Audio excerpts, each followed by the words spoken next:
আর দুশ্চিন্তা করে কি আপনি করবেন? আপনি কি হতাশা করে কিছু করতে পারবেন?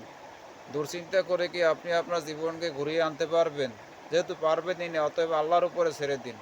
আল্লাহ আপনাকে সবকিছু থেকে সমাধান করবে। যদি কখনো কিছু লাগে আল্লাহর কাছে চাবেন, কোনো মানুষের কাছে চাবেন না। কারণ মানুষ আপনাকে দিবে ঠিকই, হয়তোবা ২-১ জন আপনাকে চাইলে কিছু দেবে।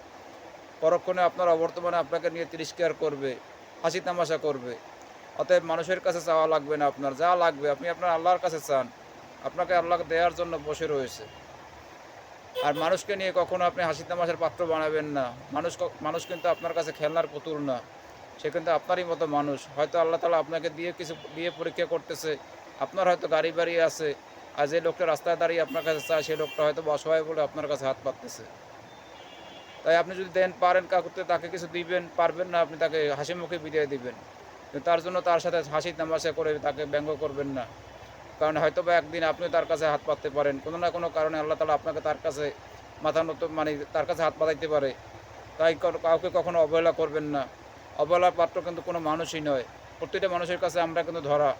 যেমন ধরেন আপনি একজন আপনার নাপিতকে আপনি হিংসা করবেন। আপনার যদি নাপিতের কাছে না যান আপনার চুল বড় হবে। আপনি যদি মনে করেন দর্জিকে ঘৃণা করেন, দর্জির কাছে আপনি না গেলে আপনি তৈরি পোশাক পরতে পারবেন না। অনুরূপ মুসিকে আপনি যদি ঘৃণা করেন, আপনার স্যান্ডেল ছিঁড়ে গেলে আপনি ছিঁড়া স্যান্ডেল পাইতে পারবেন না। আপনার স্যান্ডেলের নোংরা হলে আপনি কালি করতে পারবেন না। তাই কাউকে কখনো ঘৃণা করবেন না। সবাইকে ভালোবাসেন। সৃষ্টির শুধু মানুষকে নয়, একদম পশু প্রাণীকেও আপনি ভালোবাসেন। আল্লাহ তাআলা আপনাকে ভালোবাসবে। আল্লাহ তাআলা আপনাকে ভালোবাসবে এই কারণে যে আপনি সৃষ্টির শ্রেষ্ঠ জীব। অথচ আপনার আমার ভিতরে যে কার্যকলাপ রয়েছে, এই কার্যকলাপগুলো পশুর চাইতেও খারাপ। তাই আল্লাহকে ভালোবাসুন, আল্লাহর সৃষ্টিকে ভালোবাসুন। সমস্ত প্রাণীকুলকে ভালোবাসুন।